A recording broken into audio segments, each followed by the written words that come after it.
यहां से चेतावनी देकर जा रही हूं, चाहे वो राजनीतिक व्यक्ति हो, चाहे प्रशासनिक अधिकारी हो, बदले की राजनीति से उठाया हुआ कदम याद रखिएगा कि राज हमारा आने वाला है, सूद समेत वापस लेकर आएंगे। आज आप रास्ता दिखा रहे हो, हम दोबारा इंक्वायरी कराएंगे रास्ता है कि नहीं। आज जो अधिकारी बंदरबाट कर रहे हैं राजनीतिक दबाव में, यह मत सोच लेना कि हम अगले राज्य में कहीं ट्रांसफर होकर चले जाएंगे। इंक्वायरियां कराएंगे, सस्पेंड कराएंगे। ये भूल गए कि मेरे दादाजी ने 1952 का पहला चुनाव इसी ओसिया की सरजमीन से लड़ा था। चाडी से जोधपुर जाते थे तो मतों में गोलियां चलती थी, बूथों में तलवारें निकल जाती थी। तब नहीं रुके किसान, राजनीति के लिए वो कदम उठे थे, तब नहीं रुके। जनता के हक के लिए काले झंडे तो क्या पत्थर भी खाने के लिए हम तैयार हैं। मैं यहां से आज चेतावनी देकर जाती हूं, 70 साल में हमने 16 चुनाव लड़े, एक बार भी कोई यह नहीं कह सकता कि हमने बदले की राजनीति से काम किया।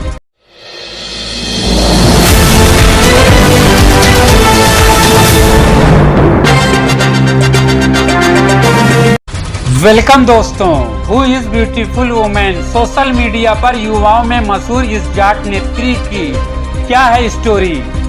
जोश से भरपूर शेर जैसी दहाड़, बातों से वार चीते जैसा चाल, ईगल जैसी उड़ान, आंखों में तेवर, बातों में शोले। जिस तरह से प्रशासनिक अधिकारियों का पखिया उधेड़ कर खुला चैलेंज दे रही है ये खूबसूरत राजनीतिक महिला, कौन बने रही अफसर अली के साथ, देखिए खास खबर।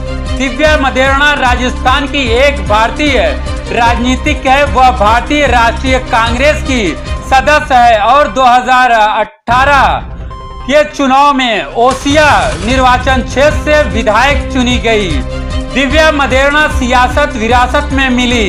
दिव्या मदेरणा कौन है? एक भारतीय राजनीतिक तथा पूर्व राजस्थान विधानसभा में ओसिया से पूर्व विधायक जो भारतीय राष्ट्रीय कांग्रेस की नेत्री है। दिव्या मदेरणा के बारे में और अधिक जानकारी देते चलें।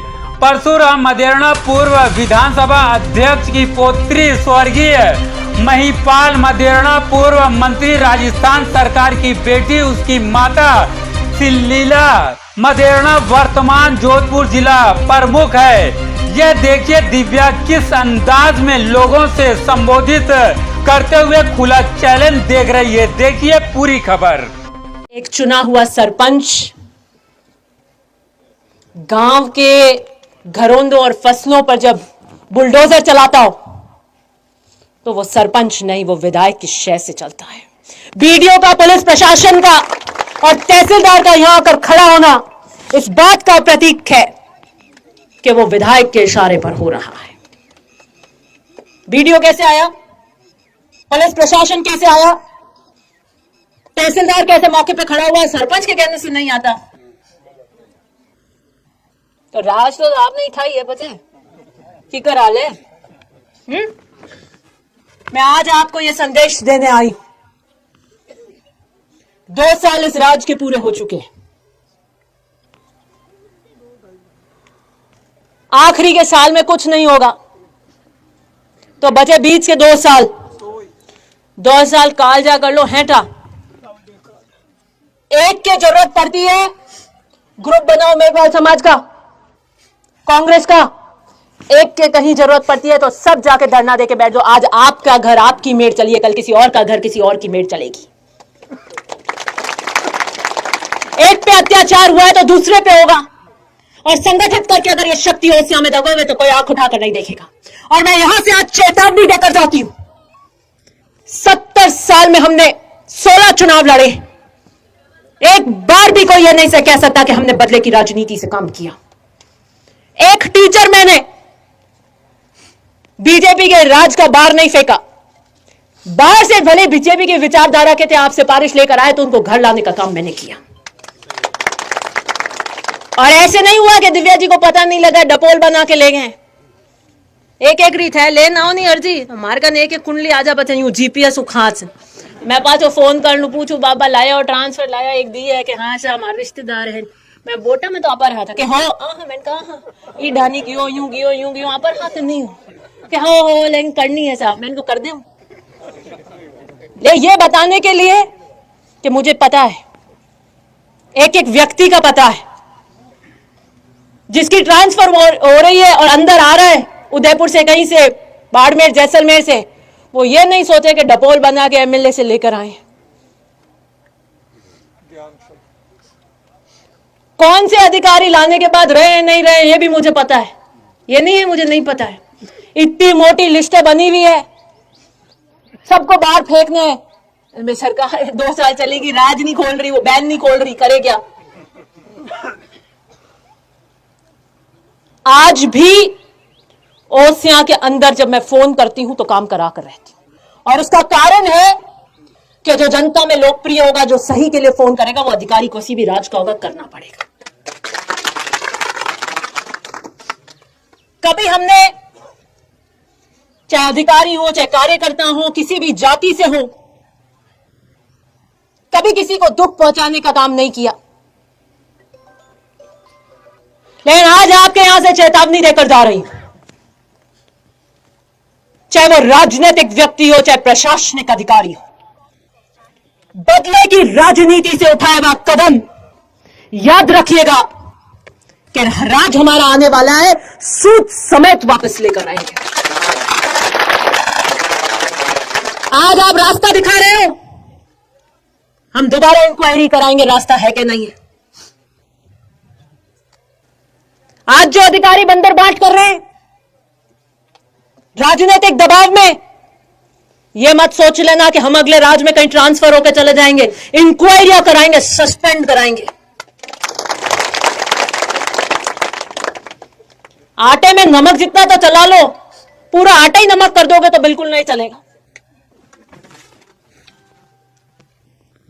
दिव्या मदेना आएंगी तो हम काले झंडों से स्वागत करेंगे मुझे दिखे ही नहीं मैं इंतजार कर रही थी अब मिलेंगे हाँ ये भूल गए कि मेरे दादाजी ने 1952 का पहला चुनाव इसी ओसिया की सरजमीन से लड़ा था चाडी से जोधपुर जाते थे तो मथुरा में गोलियां चलती थी बूथों में तलवारें निकल जाती थी तब नहीं रुके किसान राजनीति के लिए वो कदम उठे थे तब नहीं रुके पंचायतों में क्या किया कबाड़ा कर दिया ताश की पत्तों की तरफ बिखेर दिया बुलडोजर राज ओसिया की नई पहचान और आप सबने वीडियो देखे होंगे 2-2 जेसीबियां चली बुलडोजर्स चले बैठे और किस तरीके से इस खेत की मेड़ उखाड़ी किस तरीके से यहां जो पक्का कंस्ट्रक्शन था उसको तोड़ा उसका मलबा आप लोगों के सामने आज पड़ा है जनता के सुख दुख में उनके साथ खड़े रहना मेरा पहला कर्तव्य और फर्ज है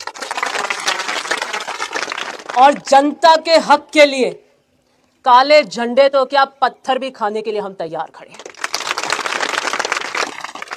तब मैं गोपासरिया को 18 के चुनाव में क्या की गई थी एक बात कि ये वोट की जो ताकत है ना इसको आप इसकी अहमियत को समझिए गोपासरिया में गुंडा राज मुक्त करके दूंगी और मैंने 5 साल गोपासरिया में कोई गुंडा राज नहीं मैंने मांडिया के चौराहों के ऊपर जो आतंक मचता था जो गाजर की गाड़ियां लूटी जाती थी ये सारा का सारा बंद करा दिया था बुजुर्ग आदमी वहां खड़ा होना दुश्वार था चवन्ने लड़कों की गैंग आती थी क्या हालत होती थी इन चौराहों पे 5 साल ऐसे असामाजिक तत्वों को मैंने पनपने नहीं दिया ये मेरा वादा था गोपासरिया की जनता से आपकी जमीनों को दबाने का और हड़पने का जो खेल चल रहा था मैंने कहा था विधायक बंद कराऊंगी तो ढाबा उठवाऊंगी रात सुबह 6 बजे उठवाया था ढाबा उठवाया था नहीं उठवाया था वो कब्जा करा था ना जमीन रख के कि ढाबा नहीं उठेगा ये नहीं उठेगा गरीब की जमीन पे कब्जा नहीं होने दूंगी मुझे खुशी है कि 5 साल के कांग्रेस के कार्यकाल में, चाहे वो किसी भी विचारधारा का और किसी भी जाति का हो, हमने एक भी घर पे बुलडोजर चलाने का काम नहीं किया। किसी के खेत की मेड़ को, उसी फसल को, इतनी ऊपर आई हुई फसल को उखाड़ने का काम राजनीतिक रंजिश के रूप से कांग्रेस के कार्यकाल में नहीं हुआ। मुझे दुख एक बात उन तस्वीरों को देखकर जरूर हुआ कि जिस दिन वहां पर जेसीबी चल रही थी, उस दिन अगर गांव एका होकर यहां खड़ा हो जाता तो जेसीबी नहीं चलती। जनता की शक्ति के आगे, आपके संगठन के आगे कोई प्रशासन नहीं है। आज जितने तंबू तान के आप इकट्ठे हुए हैं, अगर आधे भी अगर आप उस दिन इकट्ठे हो जाते, समय रहते, तो प्रशासन को उल्टे पांव दौड़ना पड़ता। मुझे दुख होता है यह देखकर के सरपंच खड़ा है, बीडीओ खड़ा है, तहसीलदार खड़ा है और किसी गरीब का आशियाना, किसी के पसीने की एक एक कमाई की एक एक ईंट से बनी हुई उस दुकान को तोड़ते हुए वहां हंसते हुए खड़े हैं। किस तरीके से एक गरीब दलित परिवार पाई जोड़कर एक कट्टा सीमेंट, बजरी, मूंगिया, धाड़ी मजदूर लाकर कर कैसे वो चुनाता है। एक कमरा चुनाना भी कितना भारी एक परिवार पर पड़ता है, पेट काट कर। और एक बुलडोजर आता है, चलता है राज के नशे में। नवंबर में वोट थे और ये नवंबर आने वाला है, अगस्त जा रहा है, 2 साल भाजपा के राज को हो जाएंगे। क्या विकास की फहरिस्त गिरा सकते हैं? मुझे गिनाइए। 300 के करीब ट्यूबवेल मैं लेकर आई थी अपने राज में, 300 के करीब। कितनी ट्यूबवेल 9 साल में हुई है, 2 साल में हुई है? कितनी ट्यूबवेल हुई है? 9 ट्यूबवेल। सुनो, 9 ट्यूबवेल हुई है 2 साल के अंदर। वो भी कौन सी? जहां मुख्यमंत्री जी की घोषणा है बजट के कि हर एमएलए को 5 ट्यूबवेल दी जाएंगी। 5 × 5 25 ट्यूबवेल। मैंने 200 ट्यूबवेल 90 ट्यूबवेल कराई थी। 103 टंकियां कराई थी। गांव पीली टंकी कर दी। एक नई पीली टंकी 2 साल में स्वीकृत हुई है तो मेरे भाजपा के कार्यकर्ता आज मुझे मोबाइल पे ऑर्डर भेजते। एक पीली टंकी। और जो टंकियां हमारे राज में बनी उसको पानी नहीं जोड़ पाए, वो रिनिया की बन गई कि कांग्रेस ने बनाया तो वैसा आपने ट्यूबवेल भरे कहीं फाट नहीं जाए। यह हालत है। क्या हालत बिजली घर की हो रही है?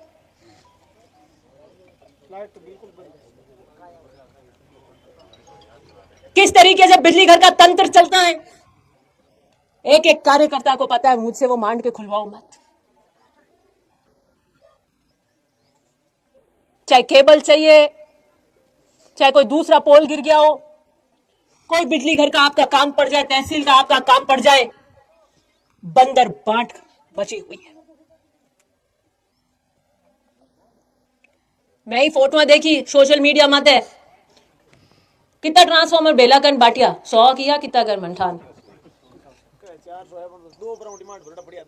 पया दिया भाई, जका ट्रांसफॉर्मर दिया भाई आपने डिमांड पे आपने घरों भरिया है, घरों भरिया आपने खेती की कमाई है जकी भी राज रो थोड़ी हो। वो कोई